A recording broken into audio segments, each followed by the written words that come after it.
ॐ श्रीगणेशाय नमः। श्रीसाम्ब सदाशिवाय नमः। रुद्रविभूतिस्तोत्रम्। नमः शिवाय रुद्राय कद्रुद्राय प्रचेतसे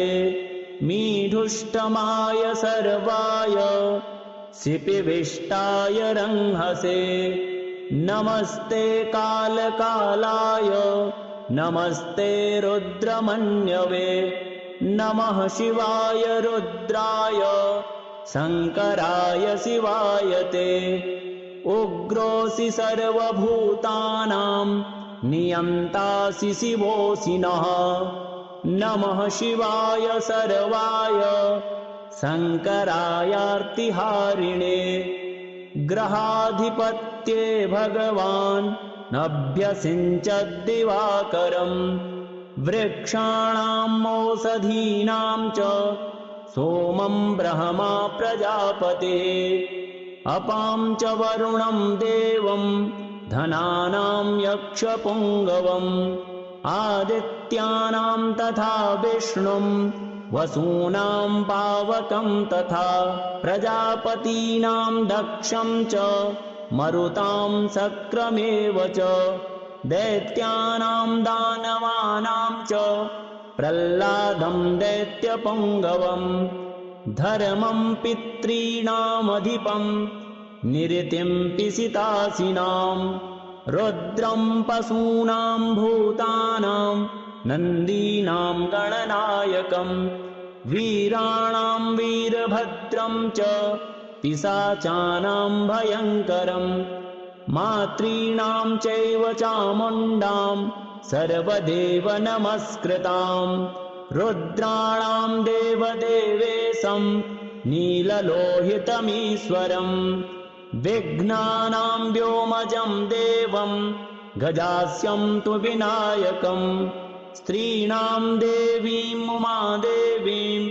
वचसां च सरस्वतीं। विष्णुं मायाविनां चैव स्वात्मानां जगतां तथा।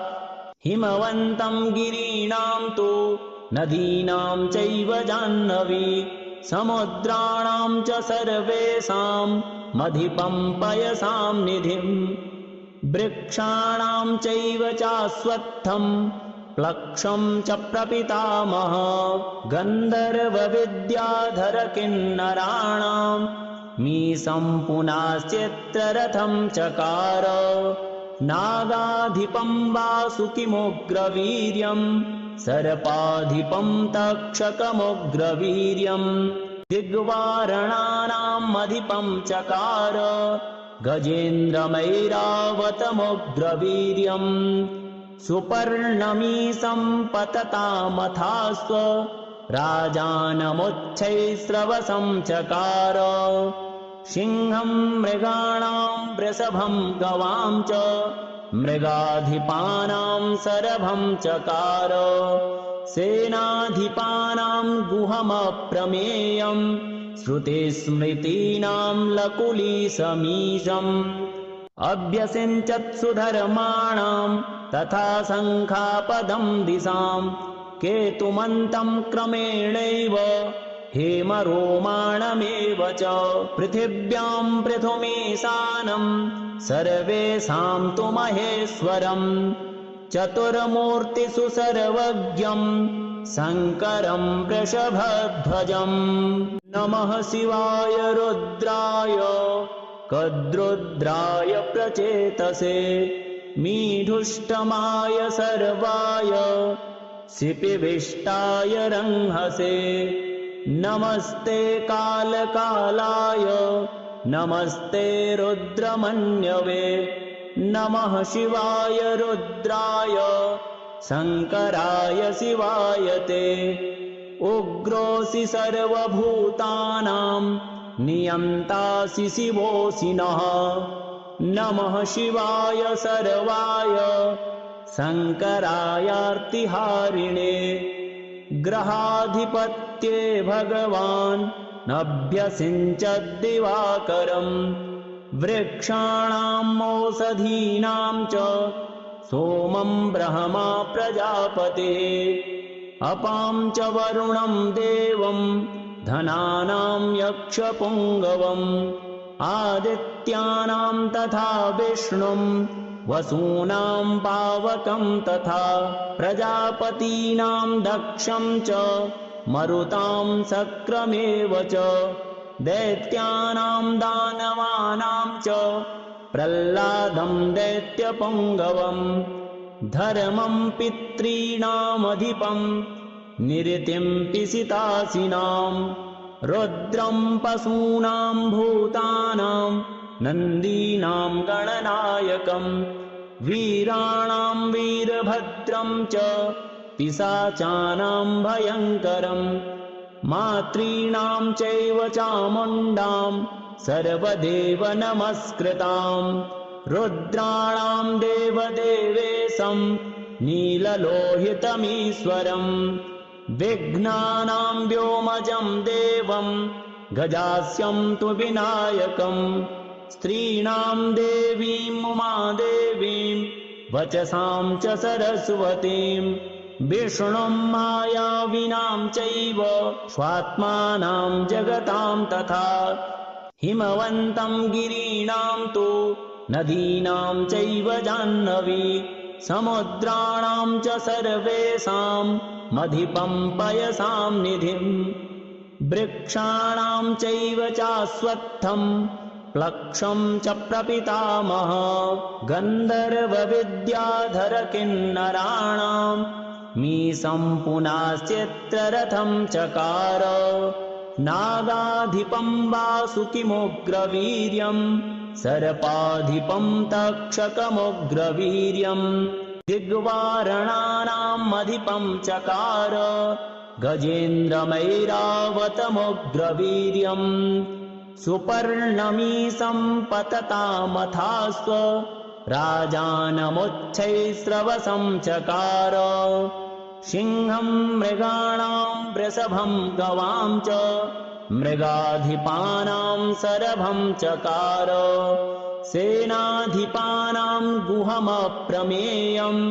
श्रुतिस्मृतीनां लकुलीशमीशम् अभ्यसिञ्चत्सु धर्माणां तथा शङ्खापदं दिशां केतुमन्तं क्रमेणैव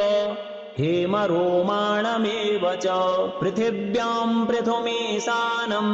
सर्वेषां तु महेश्वरं चतुर्मूर्तिषु सर्वज्ञं शङ्करं वृषभध्वजम् नमः शिवाय रुद्राय कद्रुद्राय प्रचेतसे मीढुष्टमाय सर्वाय शिपिविष्टाय रंहसे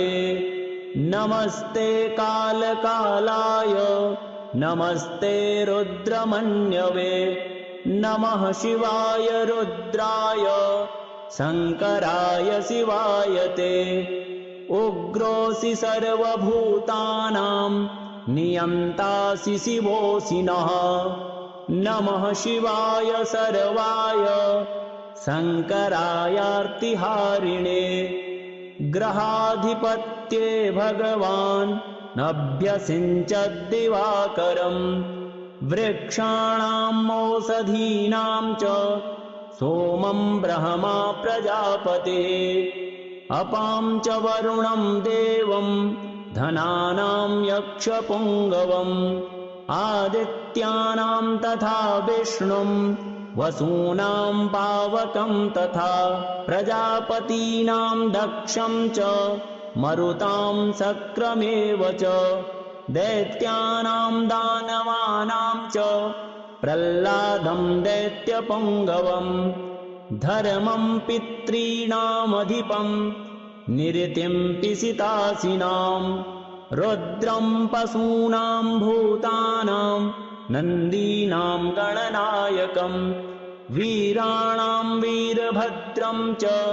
पिशाचानां भयङ्करं मातॄणां चैव चामुण्डां सर्वदेव नमस्कृतां रुद्राणां देवदेवेशं नीललोहितमीश्वरम् विघ्नानां व्योमजं देवं गजास्यं तु विनायकम् स्त्रीणां देवीं उमादेवीं वचसां च सरस्वतीं विष्णुं मायाविनां चैव स्वात्मानां जगतां तथा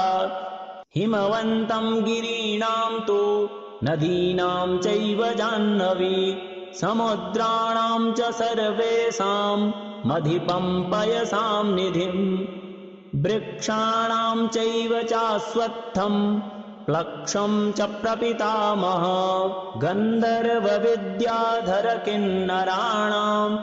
मीशं पुनाश्चित्ररथं चकार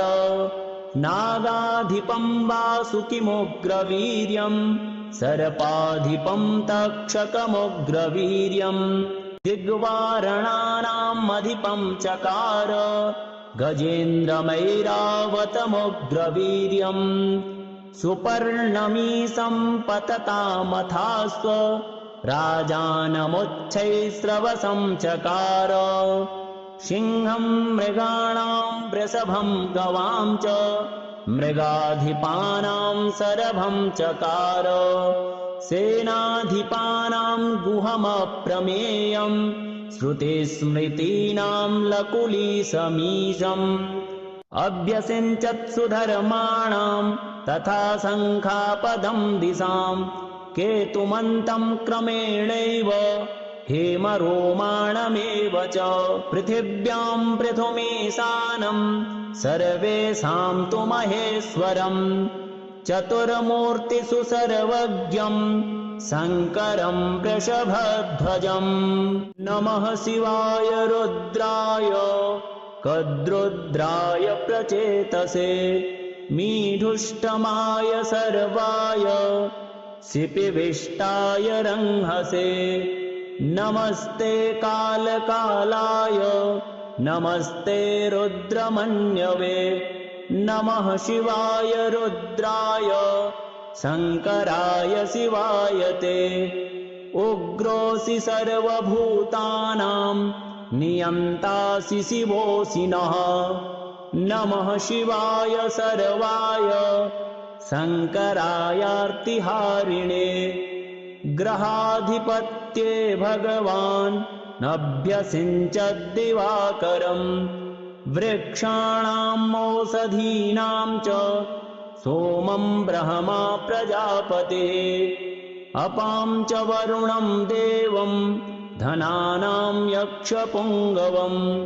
आदित्यानां तथा विष्णुं वसूनां पावकं तथा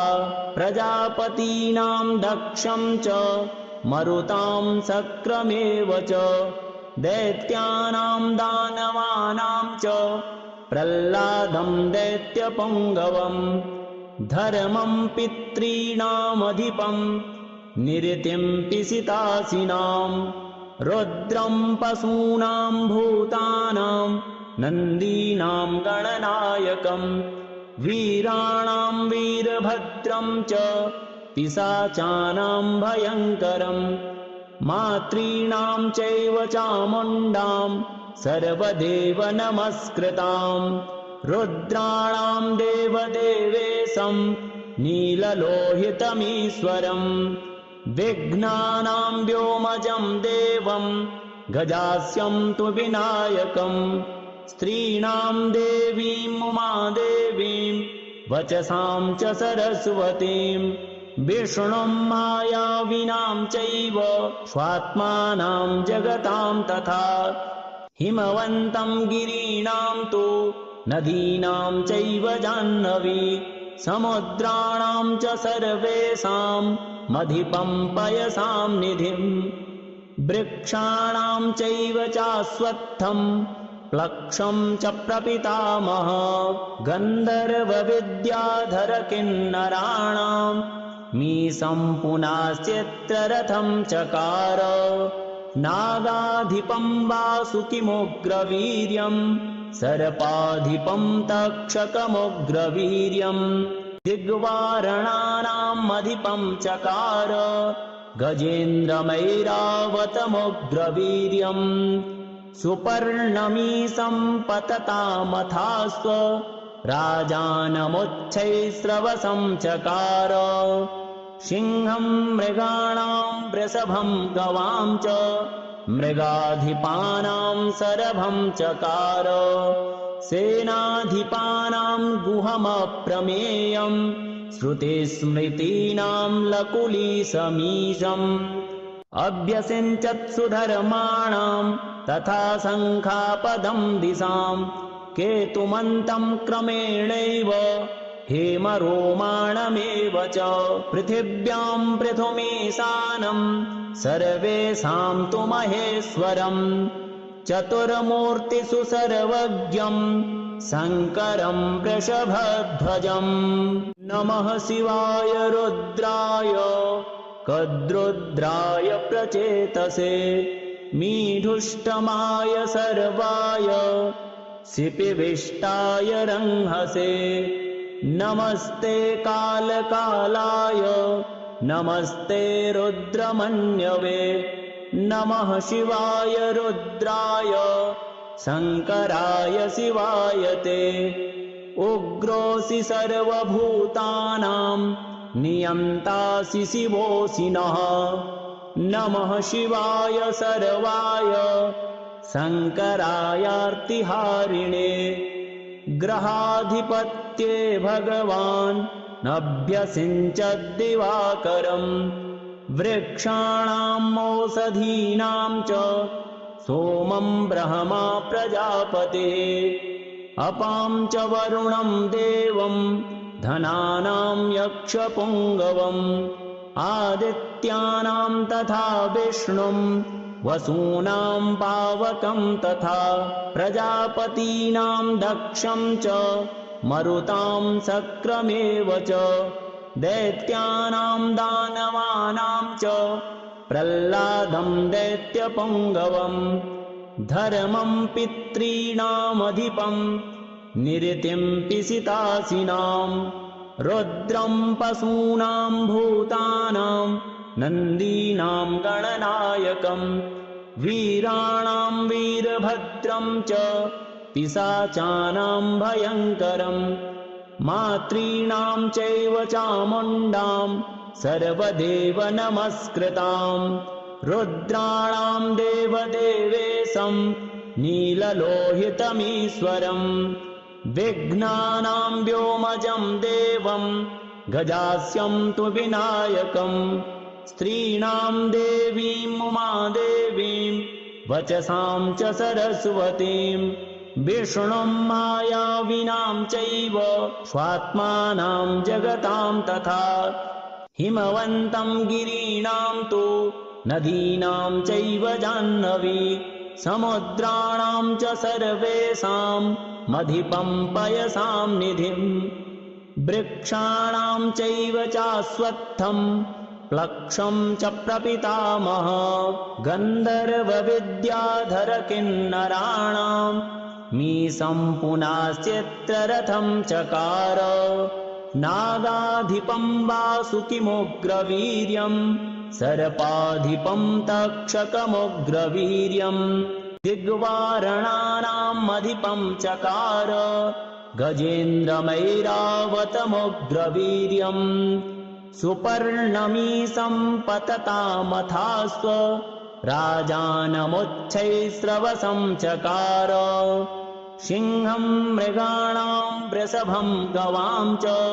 मृगाधिपानां सरभं चकार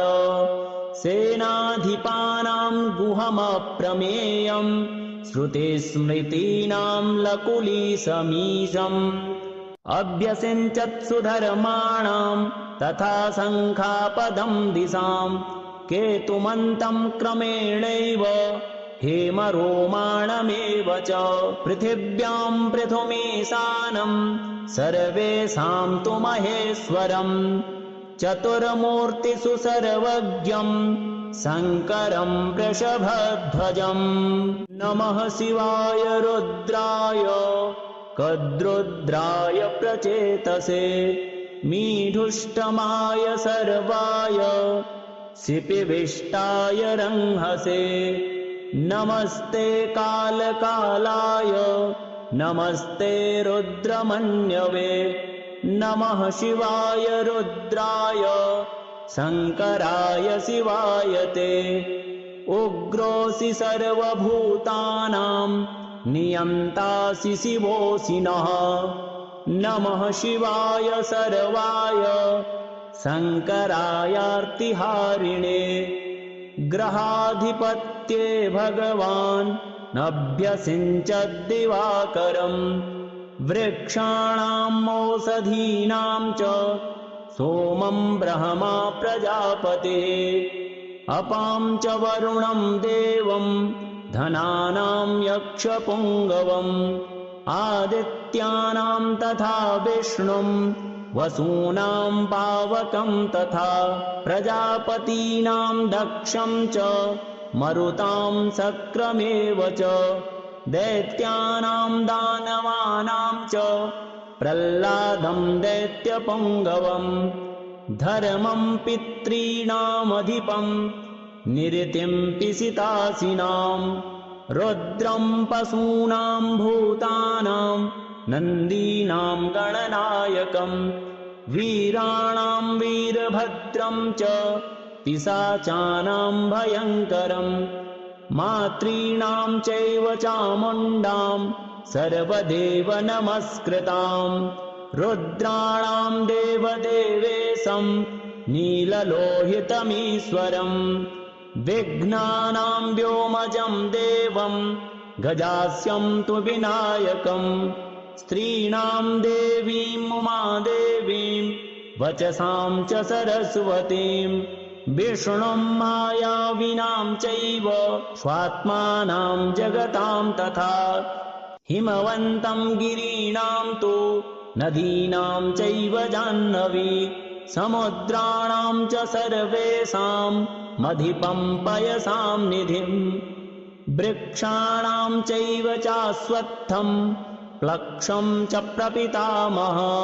गन्धर्वविद्याधर किन्नराणां मीशं पुनाश्चित्ररथं चकार नागाधिपं वासुकिमुग्रवीर्यं सर्पाधिपं तक्षकमुग्रवीर्यं दिग्वारणानाम् अधिपं चकार गजेन्द्रमैरावतमुग्रवीर्यम् सुपर्णमीशं पततामथास्व राजानमुच्छैस्रवसं चकार सिंहं मृगाणां वृषभं गवां च मृगाधिपानां सरभं चकार सेनाधिपानां गुहमप्रमेयं श्रुतिस्मृतीनां लकुलीशमीशम् अभ्यसिञ्चत्सुधर्माणां तथा शङ्खापदं दिशां केतुमन्तं क्रमेणैव हेमरोमाणमेव च पृथिव्यां पृथुमीशानं सर्वेषां तु महेश्वरम् चतुर्मूर्तिषु सर्वज्ञं शङ्करं वृषभध्वजम् नमः शिवाय रुद्राय कद्रुद्राय प्रचेतसे मीढुष्टमाय सर्वाय सिपिविष्टाय रंहसे नमस्ते कालकालाय नमस्ते रुद्रमन्यवे नमः शिवाय रुद्राय शङ्कराय शिवाय ते उग्रोऽसि सर्वभूतानां नियन्तासि शिवोऽसि नः नमः शिवाय सर्वाय शङ्करायार्तिहारिणे ग्रहाधिपत्ये भगवान् नभ्यसिञ्चद्दिवाकरम् वृक्षाणाम् ओषधीनां च सोमं ब्रह्मा प्रजापतिः अपां च वरुणं देवं धनानां यक्षपुङ्गवम् आदित्यानां तथा विष्णुं वसूनां पावकं तथा प्रजापतीनां दक्षं च मरुतां शक्रमेव च दैत्यानां दानवानां च प्रह्लादं दैत्यपुङ्गवं धर्मं पितॄणामधिपं निरतिं पिशितासिनां रुद्रं पशूनां भूतानां नन्दीनां गणनायकं वीराणां वीरभद्रं च पिशाचानां भयङ्करं मातॄणां चैव चामुण्डां सर्वदेव नमस्कृतां रुद्राणां देवदेवेशं नीललोहितमीश्वरं विघ्नानां व्योमजं देवं गजास्यं तु विनायकं स्त्रीणां देवीं उमादेवीं वचसां च सरस्वतीं विष्णुं मायाविनां चैव स्वात्मानां जगतां तथा हिमवन्तं गिरीणां तु नदीनां चैव जाह्नवी समुद्राणां च सर्वेषां मधिपं पयसां निधिं वृक्षाणां चैव चाश्वत्थं प्लक्षं च प्रपितामह गन्धर्वविद्याधर किन्नराणां मीशं पुनाश्चित्ररथं चकार नागाधिपं वासुकिमुग्रवीर्यं सर्पाधिपं तक्षकमुग्रवीर्यं दिग्वारणानाम् अधिपं चकार गजेन्द्रमैरावतमुग्रवीर्यं सुपर्णमीशं पततामथास्व राजानमुच्छैस्रवसं चकार सिंहं मृगाणां वृषभं गवां च मृगाधिपानां सरभं चकार सेनाधिपानां गुहमप्रमेयं श्रुतिस्मृतीनां लकुलीशमीशम् अभ्यसिञ्चत्सु धर्माणां तथा शङ्खापदं दिशां केतुमन्तं क्रमेणैव हेमरोमाणमेव च पृथिव्यां पृथुमीशानं सर्वेषां तु महेश्वरं चतुर्मूर्तिषु सर्वज्ञं शङ्करं वृषभध्वजं नमः शिवाय रुद्राय कद्रुद्राय प्रचेतसे मीढुष्टमाय सर्वाय शिपिविष्टाय रंहसे नमस्ते कालकालाय नमस्ते रुद्रमन्यवे नमः शिवाय रुद्राय शङ्कराय शिवाय ते उग्रोऽसि सर्वभूतानां नियन्तासि शिवोऽसि नः नमः शिवाय सर्वाय शङ्करायार्तिहारिणे ग्रहाधिपत्ये भगवान् नभ्यसिञ्चद्दिवाकरं